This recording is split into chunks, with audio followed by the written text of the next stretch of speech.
Hi friends, welcome to Chikmagalur ಹುಡುಗ YouTube channel. ಎಲ್ಲರೂ ಹೇಗಿದ್ದೀರಾ? ಚೆನ್ನಾಗಿದ್ದೀರಾ ಅಂತ ಹೇಳ್ತಾ ಇವತ್ತಿನ ಸುದ್ದಿ ಏನಪ್ಪಾ ಅಂತಂದ್ರೆ, ಚಿಕ್ಕಮಗಳೂರಿಗೆ ಬರುವಂತ ಪ್ರವಾಸಿಗರಿಗೆ ಚಿಕ್ಕಮಗಳೂರು ಜಿಲ್ಲಾಡಳಿತ ವೆರಿ ಬಿಗ್ ನ್ಯೂಸ್ ಅನ್ನ ಕೊಟ್ಟಿದೆ. ಏನು ಅಂತ ನೋಡೋಣ. ಏನ್ ಬಿಗ್ ನ್ಯೂಸ್ ಅಪ್ಪ ಅಂತಂದ್ರೆ, ಚಿಕ್ಕಮಗಳೂರು ಜಿಲ್ಲೆಯ ಪ್ರವಾಸೋದ್ಯಮ ಸ್ಥಾನಗಳಾದಂತ ಮುಳ್ಳಯ್ಯನಗಿರಿ, ದತ್ತಪೀಠ ಮತ್ತು ಬಾಬಾ ಬುಡನ್ಗಿರಿ, ಮಾಣಿಕ್ಯದಾರ ಇತರೆ ಪ್ಲೇಸ್ಗಳಿಗೆ ಜನರು ಯಾವಾಗ ಬೇಕಾದ್ರೂ ಬರ್ಬೋದಾಗಿತ್ತು. ಆದ್ರೆ ಇನ್ ಮುಂದೆ ಹಾಗಿಲ್ಲ. ಯಾಕಾಗಿಲ್ಲ ಅಂತಂತಂದ್ರೆ, ಚಿಕ್ಕಮಗಳೂರು ಜಿಲ್ಲಾಡಳಿತ ಪ್ರವಾಸಿಗರಿಗೆ ತೊಂದರೆ ಆಗ್ಬಾರ್ದು ಅಂತ ಹೇಳ್ಬಿಟ್ಟು ಚಿಕ್ಕಮಗಳೂರು ಜಿಲ್ಲಾಧಿಕಾರಿಯಾದಂತಹ ಮೀನಾ ನಾಗರಾಜ್ ಮೇಡಮ್ ಮತ್ತು ಚಿಕ್ಕಮಗಳೂರು ಇಲಾಖೆಯ ಪ್ರವಾಸೋದ್ಯಮ ಇಲಾಖೆಯ ಸಹಾಯ ನಿರ್ದೇಶಕರು ಆದಂತಹ ರವಿ ಸರ್ ಅವರು ಎಲ್ಲ ಒಂದು ಸಭೆನ ನಡೆಸ್ಬಿಟ್ಟು ಅವರು ಎಲ್ಲ ಒಂದು ಮೀಟಿಂಗ್ ನ ಮಾಡ್ಬಿಟ್ಟು ಒಂದು ನಿರ್ಧಾರಕ್ಕೆ ಬಂದಿರ್ತಾರೆ. ಯಾವ ರೀತಿಯಲ್ಲಿ ವಾಹನ ಸಂದಣಿಯನ್ನ ತಪ್ಪಿಸ್ಬೋದು, ಜನಸಂದಣಿಯನ್ನ ತಪ್ಪಿಸ್ಬೋದು ಅಂತ ಒಂದು ಮೀಟಿಂಗ್ ಮಾಡಿರ್ತಾರೆ. ಆ ಮೀಟಿಂಗ್ ಅಲ್ಲಿ ಆದಂತಹ ಚರ್ಚೆಗಳು ಏನು ಅಂತ ನೋಡೋಣ. ಇನ್ ಮುಂದೆ ಪ್ರವಾಸಿಗರಿಗೆ ಬಿಗ್ ನ್ಯೂಸ್ ಅಂತಂತಂದ್ರೆ, ಇದೇ ಜುಲೈ 15ರಂದು ಮೀಟಿಂಗ್ ಮಾಡಿರ್ತಾರೆ. ಮೀಟಿಂಗ್ ನಲ್ಲಿ ಆದಂತಹ ಚರ್ಚೆಗಳು ಏನು ಅಂತ ಅಂದ್ರೆ, ಇನ್ನು ಮುಂದೆ ಮುಳ್ಳಯ್ಯನಗಿರಿ, ದತ್ತಪೀಠ ಈ ವಿಭಾಗಗಳಿಗೆಲ್ಲ ದಿನಕ್ಕೆ 1200 ವಾಹನಗಳು ಮಾತ್ರ ಹೋಗತಕ್ಕದ್ದು. ಅದರಲ್ಲೂ ಪ್ರೀ ರಿಜಿಸ್ಟ್ರೇಷನ್ ಆದಂತಹ ವೆಹಿಕಲ್ ಗಳಿಗೆ ಮಾತ್ರ ಅವಕಾಶ ನೀಡಲಾಗುತ್ತೆ ಅಂತ ಚರ್ಚೆ ಮಾಡಿರ್ತಾರೆ.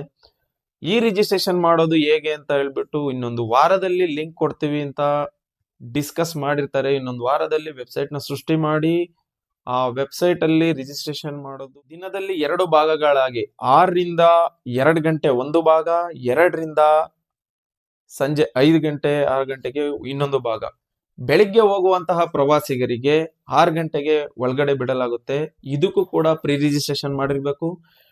6 ಗಂಟೆಗೆ ಹೋದಂತಹ ವೆಹಿಕಲ್ಗಳು ಮಧ್ಯಾಹ್ನ 2 ಗಂಟೆ ಒಳಗೆ ಬರಬೇಕು. ಇಲ್ಲಿ ಹೋದಂತಹ ವೆಹಿಕಲ್ ಗಳನ್ನ ಅಬ್ಸರ್ವ್ ಮಾಡಲು ಪೊಲೀಸು ಮತ್ತೆ ಪ್ರವಾಸಿ ಯುವಕರು ಅಂತ ಅಲ್ಲಿರ್ತಾರೆ. ಅವರು ಕೂಡ ಅಬ್ಸರ್ವ್ ಮಾಡ್ತಾ ಇರ್ತಾರೆ. ಅವರು 2 ಗಂಟೆ ಒಳಗೆ ವಾಪಸ್ ಬರ್ಬೇಕಾಗ್ತದೆ.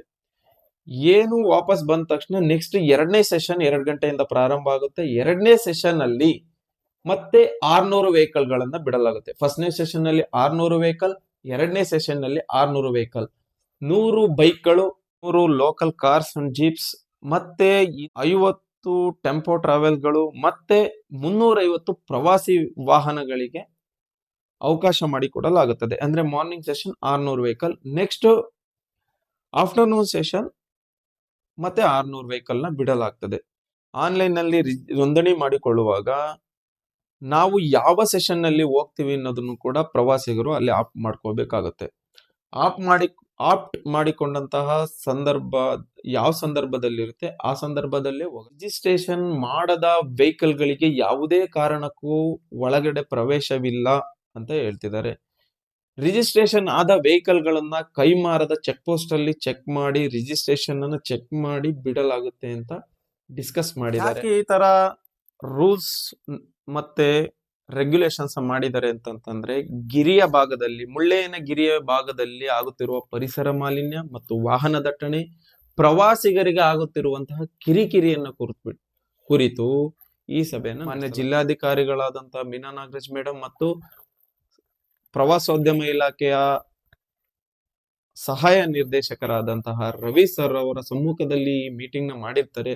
ಯಾಕೆ ಅಂತಂದ್ರೆ, ಗಿರಿ ವಿಭಾಗದಲ್ಲಿ ತುಂಬಾ ಜನಸಂದಣಿಯನ್ನ ಸೃಷ್ಟಿ ಮಾಡ್ತಾ ಇದ್ದಾರೆ ಪ್ರವಾಸಿಗರು. ಇದರಿಂದ ಆಗ್ತಿರುವಂತಹ ವೆಹಿಕಲ್ ಟ್ರಾಫಿಕ್ ಇರ್ಬೋದು, ಇವನ್ನೆಲ್ಲ ತಡಿಬೇಕು ಅಂತ ಹೇಳ್ಬಿಟ್ಟು ಈ ತರ ರೂಲ್ಸ್ ಅಂಡ್ ರೆಗ್ಯುಲೇಷನ್ ನ ಮಾಡಿದ್ದಾರೆ. ವಿಶೇಷ ಸುದ್ದಿ ಅಂತ ಏನಂದ್ರೆ, ಈಗ ಚಿಕ್ಕಮಂಗ್ಳೂರಿನ ಸುತ್ತಮುತ್ತಲಿನ ಊರಿನವ್ರು ಆಗಿರ್ಬೋದು, ಈಗ ನಾವು ಭಕ್ತರು ಅಂತ ಬರ್ತಾರೆ, ಭಕ್ತರಿಗೂ ಕೂಡ ಎಂಟ್ರಿ ಇಲ್ಲ. ಅವರು ಕೂಡ ಆನ್ಲೈನ್ ನಲ್ಲಿ ರಿಜಿಸ್ಟ್ರೇಷನ್ ಮಾಡಿಕೊಂಡು ಆನಂತರ ಬಂದ್ರೆ ಮಾತ್ರ ಬಿಡಬೇಕು ಅಂತ ಡಿಸ್ಕಸ್ ಮಾಡಿ. ಸ್ಥಳೀಯ ಅಂದ್ರೆ ರೆಸ್ಟೋರೆಂಟ್ ಓನರ್ಸ್, ಸ್ಥಳೀಯದಲ್ಲಿ ಅಲ್ಲಿ ಕೈಮರ ಬಿಟ್ಟು ಒಳಗಡೆ ಇರುವಂತಹ ಯಾವುದೇ ಊರಿನ ಲೋಕಲೇಟ್ಸ್ ಇರ್ಬೋದು, ಇವರಿಗೆಲ್ಲ ಲೋಕಲ್ ಅಲ್ಲಿ QR ಕೋಡ್ ಆಧಾರಿತ ಒಂದು ಪಾಸ್ ನನ್ನು ನೀಡಲಾಗುತ್ತೆ ಅಂತ ಒಂದು ಸುದ್ದಿಯನ್ನು ಕೊಟ್ಟಿದ್ದಾರೆ. QR ಆಧಾರಿತ ಪಾಸ್ ನ ತೋರಿಸಿದ್ರೆ ಅವರಿಗೆ ಒಳಗಡೆ ಫ್ರೀ ಎಂಟ್ರಿ ಇರುತ್ತೆ. ರಿಜಿಸ್ಟ್ರೇಷನ್ ಮಾಡದೆ ಬರುವಂತ ಯಾವುದೇ ಪ್ರವಾಸಿಗರು ಯಾವುದೇ ಕುಂಟು ನೆಪದಲ್ಲಿ ಒಳಗಡೆ ಹೋಗಂಗಿಲ್ಲ, ಯಾವುದೇ ಲೋಕ್ಲೆಟ್ ಸಹಾಯದಿಂದ ಒಳಗಡೆ ಹೋಗಲು ಬಿಡೋದಿಲ್ಲ ಅಂತ ಹೇಳಿದ್ದಾರೆ. ಇನ್ನೊಂದು ಸುದ್ದಿ ಏನಪ್ಪಾ ಅಂತಂದ್ರೆ, ನಾವು ಏನೇ ರಿಜಿಸ್ಟ್ರೇಷನ್ ಮಾಡ್ಕೊಂಡು ಹೋದ್ರು ಕೂಡ ಸೀತಾಳಯ್ಯನ ಮಠ ಅಂತ ಇದೆ, ಅಲ್ಲಿ ಮಾತ್ರ ಗಾಡಿಗಳನ್ನ ಪಾರ್ಕ್ ಮಾಡಿ ಮುಂದೆ ಅಲ್ಲಿನ ಲೋಕಲೆಟ್ ಜೀಪ್ ಗಳಿರ್ತವೆ, ಮತ್ತೆ ಗೌರ್ಮೆಂಟ್ ವೆಹಿಕಲ್ 2 ಮಿನಿ ಬಸ್ ಗಳನ್ನ ಬಿಡಬೇಕು ಅಂತ ಡಿಸ್ಕಸ್ ಮಾಡಿರ್ತಾರೆ. ಈ 2 ಮಿನಿ ಬಸ್ ಗಳಲ್ಲಿ ಎಲ್ಲರಿಗೂ ಎಟಕುವಂತಹ, ಜನಸಾಮಾನ್ಯರಿಗೂ ಕೂಡ ಎಟಕುವಂತಹ ದರಕ್ಕೆ ಮೇಲೆ ಸೀತಾಳಯ್ಯನಗಿರಿಯಿಂದ ಮುಳ್ಳಯ್ಯನಗಿರಿಗೆ ಕರ್ಕೊಂಡು ಹೋಗುವ ವ್ಯವಸ್ಥೆಯನ್ನು ಮಾಡ್ತೀವಿ ಅಂತ ಹೇಳಿದ್ದಾರೆ. ನೋಡೋಣ ಮುಂದೆ. ಒಬ್ಬರಿಗೂ ಪರ್ ಹೆಡ್ 20 ರೂಪೀಸ್ ಆಗುವಂತೆ ಕೈಗೆಟುಕುವ ದರದಲ್ಲಿ ಸೀತಾಳಯ್ಯನಗಿರಿಯಿಂದ ಮುಳ್ಳಯ್ಯನಗಿರಿಗೆ ಹೋಗಿ ಬರುವಂತಹ ಯೋಜನೆ, ಹೋಗಿ ಬರಲು 2 ಮಿನಿ ಬಸ್ ಗಳನ್ನ ಬಿಡ್ತೀವಿ ಅಂತ ಹೇಳಿದ್ದಾರೆ. ಮತ್ತೆ ಬೇಡ ನಮಗೆ ಮಿನಿ ಬಸ್ ಬೇಡ, ನಮಗೆ ಮಿನಿ ಬಸ್ ಬೇಡ, ನಾವು ಬೈ ವಾಕ್ ಹೋಗ್ತೀವಿ ಅನ್ನೋರು ಕೂಡ ಯಾವುದೇ ನಿರ್ಬಂಧ ಇರಲ್ಲ.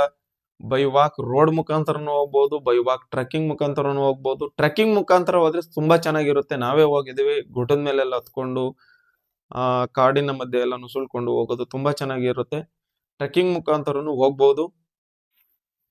ಇನ್ನು ಹಬ್ಬ, ಜಾತ್ರೆ, ಉರುಸ್, ದತ್ತ ಜಯಂತಿ ಈ ಟೈಮಲ್ಲಿ ಯಾವುದೇ ನಿರ್ಬಂಧವಿಲ್ಲ.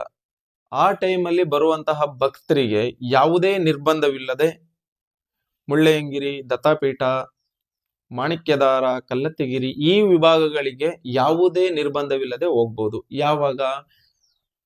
ದತ್ತ ಜಯಂತಿ, ಉರುಸ್, ಹಬ್ಬ, ಜಾತ್ರೆ ಈ ಟೈಮಲ್ಲಿ ಮಾತ್ರ ಯಾವುದೇ ನಿರ್ಬಂಧ ಇರೋದಿಲ್ಲ. ಯಾರೇ ರಿಜಿಸ್ಟ್ರೇಷನ್ ಮಾಡಬೇಕು ಅಂತಂದ್ರೆ ಒಂದು ಲಿಂಕ್ ಇರುತ್ತೆ ಚಿಕ್ಕಮಗಳೂರು ವಿಭಾಗದಿಂದ, ಪ್ರವಾಸೋದ್ಯಮ ಇಲಾಖೆಯಿಂದ ಒಂದು ಲಿಂಕ್ ಇರುತ್ತೆ. ಆ ಲಿಂಕ್ ಅನ್ನ ಇನ್ನೇನು ಕೆಲವೇ ವಾರಗಳಲ್ಲಿ ಬಿಡ್ತೀವಿ ಅಂತ ಹೇಳಿದ್ದಾರೆ. ಆ ಲಿಂಕ್ ಮುಖಾಂತರ ರಿಜಿಸ್ಟ್ರೇಷನ್ ಮಾಡಿಕೊಂಡು ಇನ್ ಮುಂದೆ ನೀವು ಚಿಕ್ಕಮಗಳೂರು ಪ್ರವಾಸಕ್ಕೆ ಬರ್ಬೇಕು ಅಂತ ನಾವು ನಮ್ಮ ಚಿಕ್ಕಮಗಳೂರು ಹುಡುಗ ಯೂಟ್ಯೂಬ್ ಚಾನಲ್ ಇಂದ ನಾವು ಈ ಮಾಹಿತಿಯನ್ನ ಒದಗಿಸ್ಕೊಟ್ಟಿದ್ದೀವಿ. ಹುಡುಗ ಯೂಟ್ಯೂಬ್ ಚಾನಲ್ ಮುಖಾಂತರ ಒದಗಿಸ್ಕೊಟ್ಟಿದ್ದೀನಿ. ಇದನ್ನ ಎಷ್ಟೋ ಜನ ಗೊತ್ತಿಲ್ದೇನೆ ಬರ್ತಾರೆ, ಅವರಿಗೆಲ್ಲ ಸಹಾಯ ಆಗ್ಬೇಕು ಅಂತ ನನ್ನ ಯೋಚನೆ ಇತ್ತು. ನಾನು ಎಲ್ಲೋ ಹಿಂಗೆ ಓದ್ದೆ, ಆ ಮಾಹಿತಿನ ಎಲ್ರಿಗೂ ತಿಳಿಸ್ಬೇಕು ಅಂತ ನಾನು ಈ ವಿಡಿಯೋನ ಮಾಡಿದ್ದೀನಿ. ಇಷ್ಟ ಆದ್ರೆ ಲೈಕ್ ಮಾಡಿ, ಸಬ್ಸ್ಕ್ರೈಬ್ ಮಾಡಿ, ನಿಮ್ಮ ಚಿಕ್ಕಮಗಳೂರು ಬರುವಂತ ಎಲ್ಲಾ ಪ್ರವಾಸಿ ಸ್ನೇಹಿತರಿಗೂ ಕೂಡ ಶೇರ್ ಮಾಡಿ ಅಂತ ಹೇಳ್ತಾ ನಾನು ಬರ್ತೀನಿ. Thank you so much. ಹೀಗೆ ಸಪೋರ್ಟ್ ಮಾಡ್ತೀರಿ, ವಾಚ್ ಮಾಡ್ತೀರಿ, ಲೈಕ್ ಮಾಡಿ, ಸಬ್ಸ್ಕ್ರೈಬ್ ಮಾಡಿ. ಧನ್ಯವಾದಗಳು.